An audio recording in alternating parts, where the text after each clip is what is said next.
और एक और खबर कान्हा की नगरी मथुरा से ही है, जहां गौवंश के अवशेष मिलने से सनसनी है और लोग आक्रोशित हैं। हालांकि पुलिस भी इस पूरे मामले में कार्रवाई कर रही है। 24 लोगों के खिलाफ केस दर्ज किया गया है। 24 लोग बताए जा रहे हैं मुस्लिम हैं, जो कि एफआईआर में नामजद हैं। 12 लोगों की गिरफ्तारी हो चुकी है, लेकिन मामला अभी भी शांत नहीं हुआ है।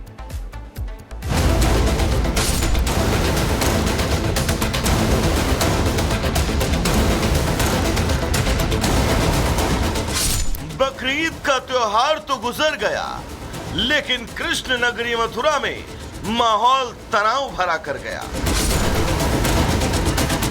वजह है ईदगाह के पास गौवंश के अवशेष मिलने का दावा किया जाना। पुलिस मामले की तफ्तीश कर रही है और अवशेष को जांच के लिए लैब भेज दिया गया है। जो गौवंश के अवशेष मिले थे वो भी यहीं पर इसी पेड़ पर मिले थे। ये क्या यही वो जगह है? सर, ये वही घटना स्थल है जहां पर गाय का कल गौवंश किया गया है और जहां से गाय को लटकाया गया था, पेड़ पर उनका धड़ मिला है, फिर धड़ को उतारा गया है। बहुत निर्मम तरीके से गाय की हत्या करी गई है। मतलब असहनीय और विकराल, मतलब दिल को हिला देने वाली घटना थी। दरअसल ये पूरा मामला गोवर्धन क्षेत्र के बरसाना रोड का है, जहां ईदगाह के पास गौवंश के अवशेष मिलने का दावा किया गया। ईद के मौके पर गाय काटने का आरोप लगा। खबर सुनते ही इलाके में तनाव फैल गया। हालात न बिगड़े, इसके लिए बड़ी संख्या में पुलिस बल तैनात कर दिया गया।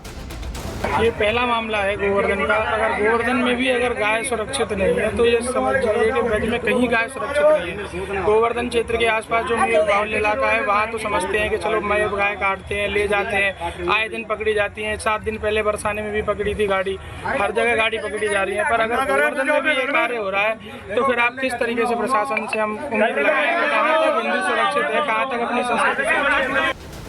विवाद की गंभीरता को देखते हुए पुलिस ने इस मामले में अभी तक करीब 74 लोगों के खिलाफ मामला दर्ज किया है, जिसमें मुस्लिम समाज के नामजद 24 लोग शामिल हैं, जबकि 50 अज्ञात लोगों के खिलाफ केस दर्ज किया गया। अब तक 12 आरोपी गिरफ्तार किए गए। बाकी की गिरफ्तारी के लिए 8 टीमें छापेमारी कर रही हैं। ये सूचना मिली थी कि कुछ पशु के अवशेष पड़े हुए मिले हैं। स्थानीय लोगों द्वारा यह आरोप लगाया गया कि ये गौवंश के अवशेष हैं। उसमें तत्काल पुलिस द्वारा मौके पर पहुंचकर जो वहां अवशेष थे उनकी सैंपलिंग करते हुए उसे परीक्षण के लिए भिजवा दिया गया है। इसमें तहरीर जो प्राप्त हुई थी उसके आधार पर नामजद मुकदमा पंजीकृत किया गया और 12 लोग अभी हमारे हिरासत में हैं।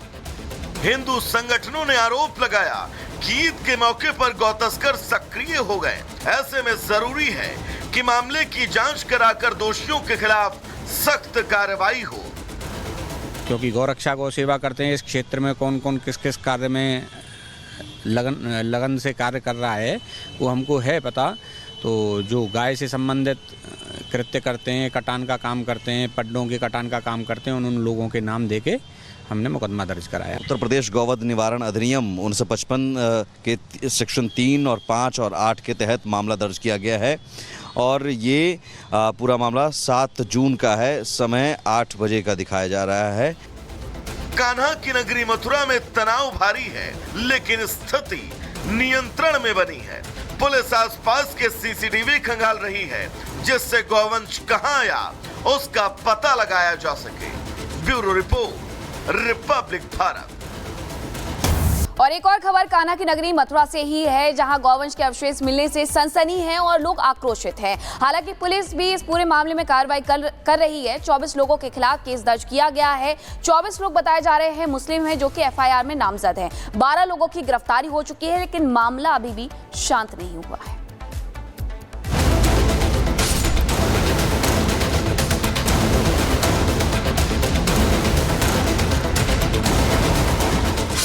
बकरीद का त्योहार तो गुजर गया, लेकिन कृष्ण नगरी मथुरा में माहौल तनाव भरा कर गया।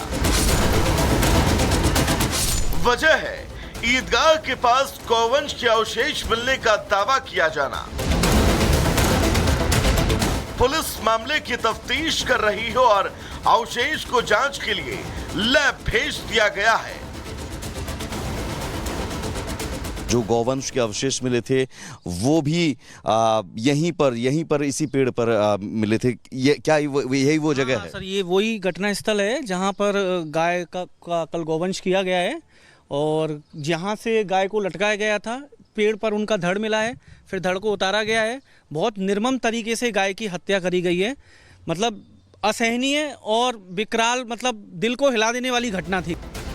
दरअसल ये पूरा मामला गोवर्धन क्षेत्र के बरसाना रोड का है, जहां ईदगाह के पास गौवंश के अवशेष मिलने का दावा किया गया।